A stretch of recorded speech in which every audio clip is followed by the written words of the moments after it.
اعوذ باللہ من الشیطان الرجیم، بسم اللہ الرحمن الرحیم۔ السلام علیکم ورحمۃ اللہ۔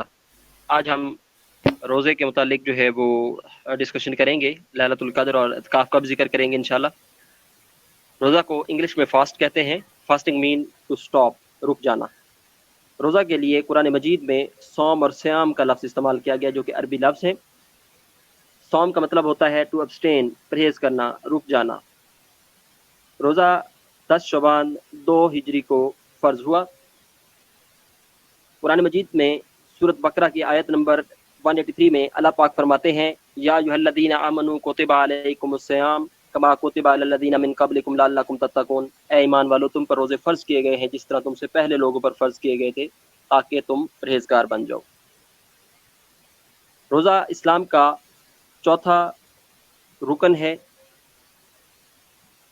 روزے دار جو ہے وہ جنت میں داخل کیے جائیں گے، اور جس دروازے سے وہ داخل ہوں گے اسے باب الریان کہا جاتا ہے۔ ماہ رمضان کے روزے 3 عشروں میں تقسیم کیے جاتے ہیں۔ پہلا عشرہ رحمت، دوسرا عشرہ مغفرت، اور تیسرا عشرہ نجات کہلاتا ہے۔ ان کو یاد کرنے کا آسان طریقہ، ان کا الفابیٹک آرڈر ہے۔ رمضان کا ورڈ لکھے تو اس میں آر پہلے آتا ہے، ایم دوسرے نمبر پہ، اور این تیسرے نمبر پہ آتا ہے۔ روزے کا مقصد جو ہے وہ to purify heart from the worldly desire ہے، دنیاوی یا نفسانی خواہشات سے دل کو پاک کرنا ہے، یعنی متقی بنانا ہے۔ رمضان کے روزے فرض ہیں، اس کے علاوہ باقی جتنے بھی روزے ہوتے ہیں وہ نفل روزے کہلاتے ہیں۔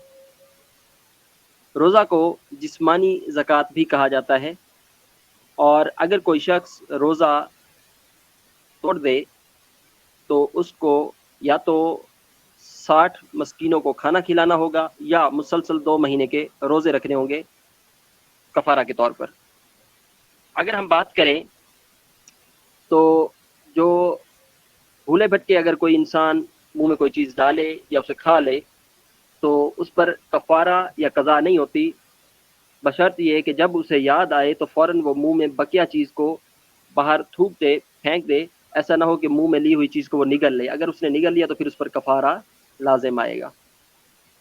کفارہ اور قضا میں فرق ہے۔ کفارہ کمپنسیشن ہے کسی چیز کی، اور قضا اس چیز کا اس موقع پہ نہ رکھنے کی صورت میں دوبارہ ادا کرنا ہے، بعد میں رکھنا ہے، مؤخر کرنا ہے۔ مسلمانوں کو رمضان کے روزے رکھنے کا جو ہے وہ مذہبی فریضے کے طور پر حکم ہوا ہے۔ پہلے رمضان المبارک کے 17ویں روزے کو، یعنی 2 ہجری میں جب رمضان کا 17واں روزہ تھا، تب غزوہ بدر لڑی گئی جس میں ابو جہل ہلاک ہوا۔ روزہ کے بارے میں ایک حدیث مبارکہ ہے کہ اللہ پاک فرماتے ہیں، روزہ میرے لیے ہے اور میں ہی اس کی جزا دوں گا۔ تو روزہ اللہ اور اس کے رسول، اللہ اور اس کے بندے کا معاملہ ہے۔ ایک حدیث میں آتا ہے کہ رمضان کے مہینے میں جنت کے دروازہ کھول دیے جاتے ہیں، جہنم کے دروازے بند کر دیے جاتے ہیں، اور شیطانوں کو جکڑ لیا جاتا ہے۔ یہ ایک حدیث ہے۔ نماز تراویح کا اہتمام باقاعدہ طور پر حضرت عمر فاروق نے کرایا۔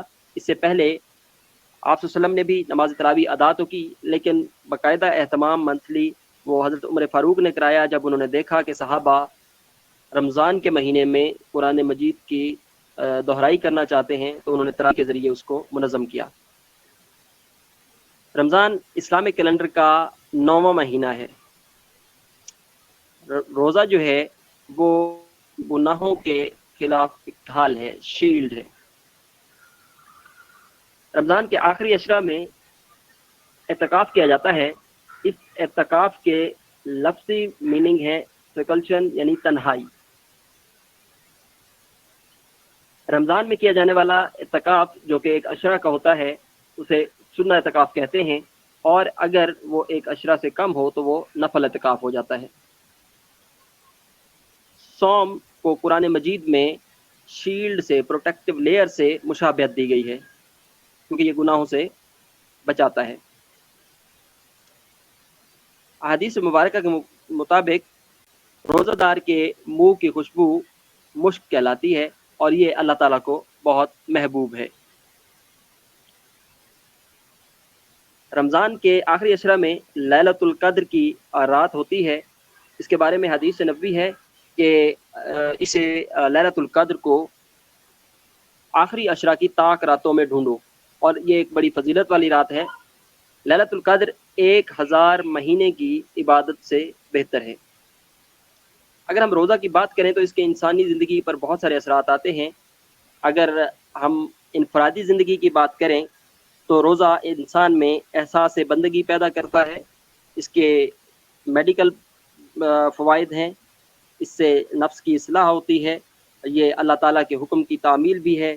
اس میں ہماری روٹین بن جاتی ہے، تہجد پڑھ سکتے ہیں، نظم و ضبط ہوتا ہے، اور آپ کی ہر نیکی کا کئی گنا ثواب ملتا ہے. اللہ تعالیٰ کی خوشنودی حاصل ہوتی ہے، اور ضبط نفس، اعتدال، قوت ارادی جیسی آپ کو نعمتیں حاصل ہوتی ہیں.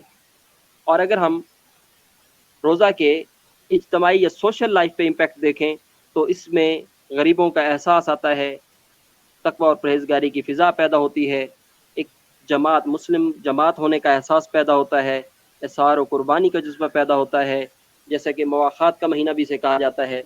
امداد باہمی کی روح پروان چڑھتی ہے، اور اس طرح روزہ جو ہے وہ ایک عظیم عبادت بن جاتی ہے جو کہ آپ کی زندگی میں بہت اہم کردار ادا کرتی ہے.